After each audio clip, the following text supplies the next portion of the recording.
Hello everyone, अध्ययन कक्ष में आप सभी का स्वागत है।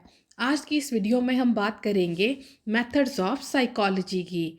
अब आपको याद होगा कि लास्ट वीडियो में हमने बात की थी कि जो साइकोलॉजी है वो मेंटल प्रोसेसेस, ह्यूमन बिहेवियर और उनके एक्सपीरियंसेस को स्टडी करती है।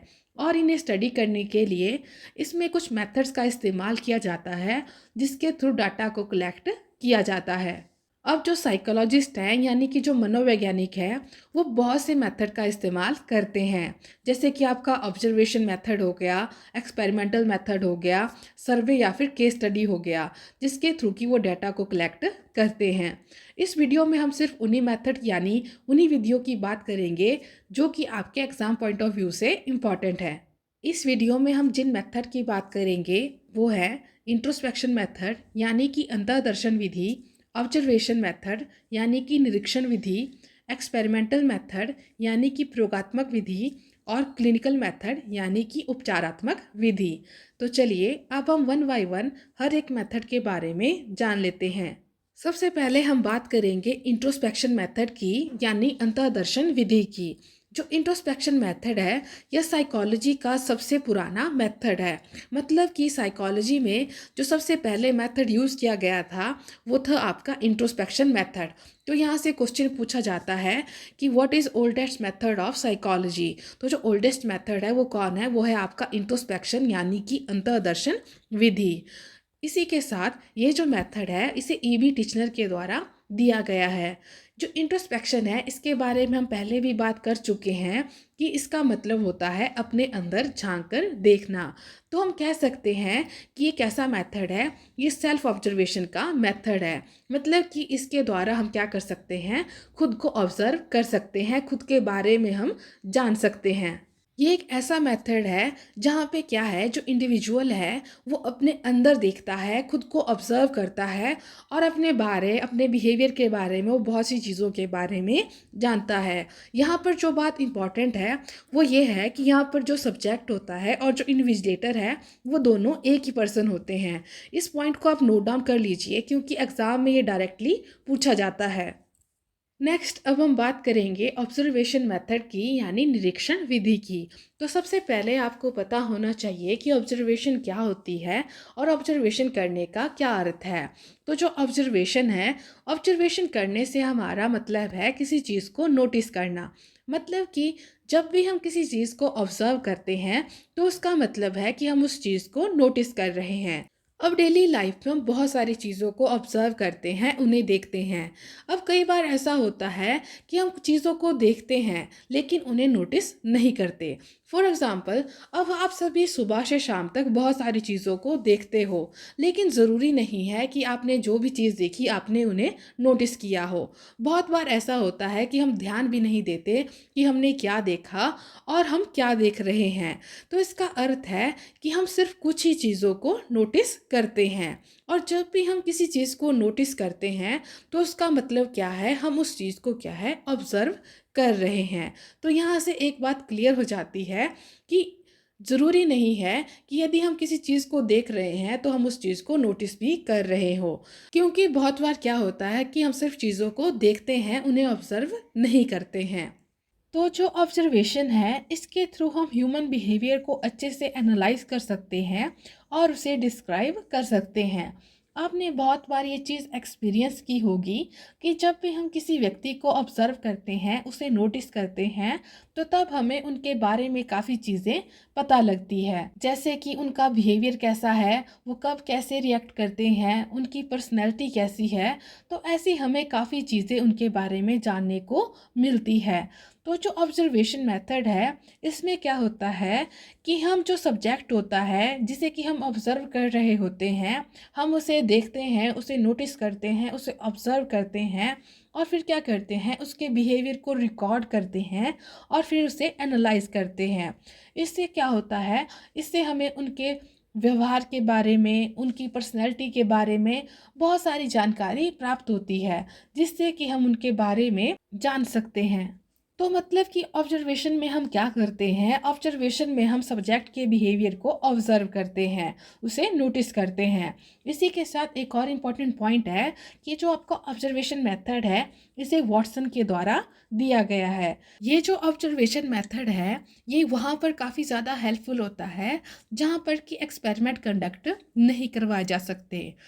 इसी के साथ ये जो मेथड होता है, इसमें इंटरेक्शन की कोई ज़रूरत नहीं होती है। मतलब कि इसकी कोई ज़रूरत नहीं है कि आप अपने सब्जेक्ट के साथ इंटरेक्ट करें। आप दूर से ही अपने सब्जेक्ट को क्या है वो ऑब्ज़र्व कर सकते हो। मतलब कि बिना इंटरेक्शन के ही आप उसे ऑब्ज़र्व कर सकते हो, उसके बारे में आप जान सकते हो। नेक्स्ट अब हम बात करेंगे टाइप्स ऑफ ऑब्जर्वेशन की। सबसे पहले हम बात करेंगे नेचुरलिस्टिक वर्सेस कंट्रोल्ड ऑब्जर्वेशन की। तो जब भी ऑब्जर्वेशन एक नेचुरल, एक रियल लाइफ सेटिंग में की जाती है, उसे नेचुरलिस्टिक ऑब्जर्वेशन कहते हैं। मतलब कि यहाँ पर जो ऑब्जर्वर होगा वो किसी भी चीज़ को कंट्रोल नहीं करेगा। मतलब कि जो भी सिचुएशन होगी, जैसी भी सिचुएशन होगी, सब्जेक्ट को उसी सिचुएशन में ऑब्जर्व किया जाएगा। इस तरह की ऑब्जर्वेशन स्कूल्स और हॉस्पिटल वगैरह में की जाती है। दूसरी ओर जो कंट्रोल्ड ऑब्जर्वेशन है, वो एक तरह से एक कंट्रोल्ड मैनर में की जाती है। मतलब कि यहाँ पर जो ऑब्जर्वर होता है, उसके द्वारा कुछ फैक्टर्स को क्या है कंट्रोल किया जाता है। नेक्स्ट अब हम बात करेंगे non participant versus participant observation की। तो जो नॉन पार्टिसिपेंट ऑब्जर्वेशन होती है, इसमें जो ऑब्जर्वर होगा वो किसी पर्सन को क्या करेगा, दूर से ही ऑब्जर्व करेगा। मतलब कि वो बाहर से ऑब्जर्व करने की ट्राई करेगा। दूसरी तरफ जो पार्टिसिपेंट ऑब्जर्वेशन है, यहाँ पर जो ऑब्जर्वर है वो जब किसी ग्रुप को ऑब्जर्व करेगा, मतलब कि किसी को ऑब्जर्व करना चाहेगा, तो वो क्या करेगा, उस ग्रुप का एक पार्ट बन के उस चीज़ को ऑब्जर्व करने की ट्राई करेगा। तो मतलब कि जो नॉन पार्टिसिपेंट ऑब्जर्वेशन है, यहाँ पर जो ऑब्जर्वर होगा वो बाहर से किसी चीज़ को क्या है ऑब्जर्व करेगा, एक डिस्टेंस से उसे ऑब्जर्व करेगा। दूसरी तरफ जो पार्टिसिपेंट ऑब्जर्वेशन है, यहाँ पर जो ऑब्जर्वर है वो क्या है, उस चीज़ का पार्ट बन के उस चीज़ को क्या है वो ऑब्जर्व करेगा। नेक्स्ट अब हम बात करेंगे एक्सपेरिमेंटल मेथड की, यानी प्रयोगात्मक विधि की।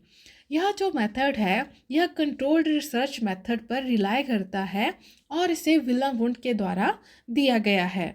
यहाँ पर हम जो वेरिएबल होते हैं उन्हें मैनिपुलेट करते हैं और एक कॉज इफेक्ट रिलेशनशिप को फॉर्म करते हैं। यहाँ पर जितने भी एक्सपेरिमेंट कंडक्ट किए जाते हैं, वो सभी कॉज इफेक्ट रिलेशनशिप को समझने के लिए कंडक्ट किए जाते हैं। कॉज इफेक्ट रिलेशनशिप का मतलब है कि किसी चीज़ का कारण, यानी किसी चीज़ का कॉज क्या है और क्या इफेक्ट इसकी वजह से हमें देखने को मिल रहे हैं। और इन सभी चीज़ों को हम एक कंट्रोल सेटिंग में स्टडी करते हैं।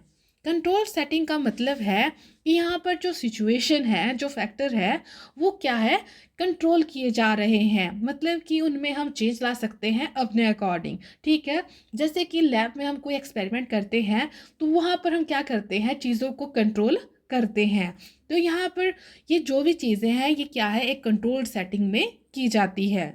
अब हम कॉज इफेक्ट रिलेशनशिप को एग्जाम्पल के थ्रू समझ लेते हैं। अब मान लीजिए आपके पास दो फैक्टर हैं, फैक्टर 1 एंड फैक्टर 2, और आप फैक्टर 1 में कोई चेंज लाते हो। ठीक है, अब फैक्टर 1 में जो चेंज आया है, इस चेंज की वजह से फैक्टर 2 में जो आपको इफ़ेक्ट देखने को मिले हैं, इस चीज़ को हम बोलते हैं कॉज इफ़ेक्ट रिलेशनशिप। यहाँ पर जो फैक्टर 1 में चेंज आया है, इस चीज़ को हम कॉज कहते हैं, और इसकी वजह से फैक्टर 2 में जो आपको चेंजेस देखने को मिले हैं, उसे हम क्या है इफ़ेक्ट कहते हैं। तो मतलब कि कॉज वो इवेंट है जिसे हमने क्या किया है, चेंज किया है या फिर मैनिपुलेट किया है, और इसकी वजह से जो हमें चेंजेस देखने को मिले हैं वो क्या है, उसे हम इफ़ेक्ट कहते हैं।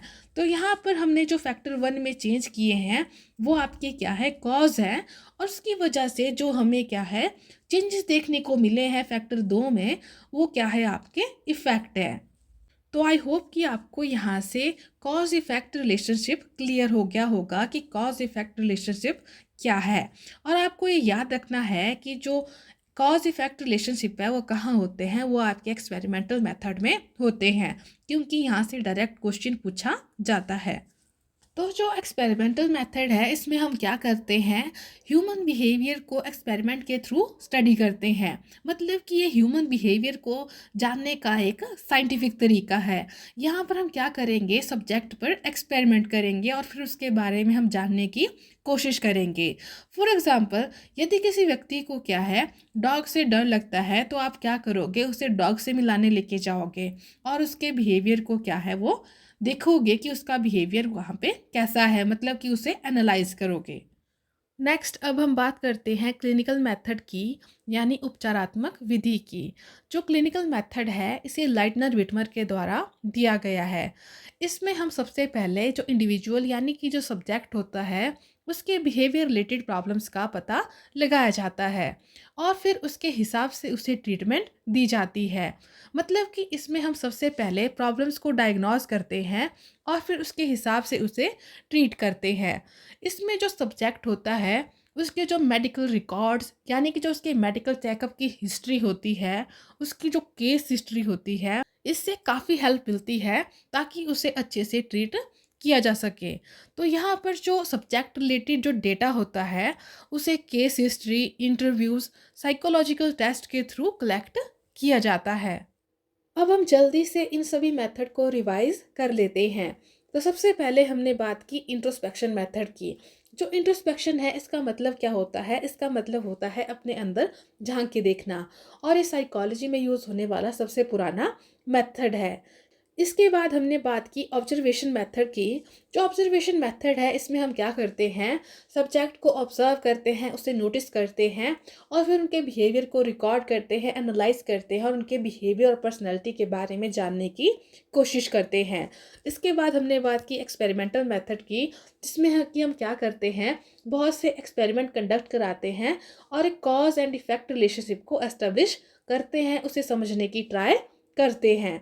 और ये जो एक्सपेरिमेंट होते हैं कंट्रोल सेटिंग में किए जाते हैं। और लास्ट में हमने बात की क्लिनिकल मेथड की। इसमें हम क्या करते हैं, सबसे पहले तो प्रॉब्लम को डायग्नोस करते हैं और उसके बाद उसे ट्रीट करते हैं। और जो क्लिनिकल मेथड है यहाँ पर जो केस हिस्ट्री होती है, मतलब कि जो इंडिविजुअल की केस हिस्ट्री होती है वो काफ़ी ज़्यादा हेल्पफुल होती है। इसी के साथ आज के लिए इतना ही। यदि आपको कुछ डाउट है तो आप कमेंट करके पूछ सकते हो। Thank you.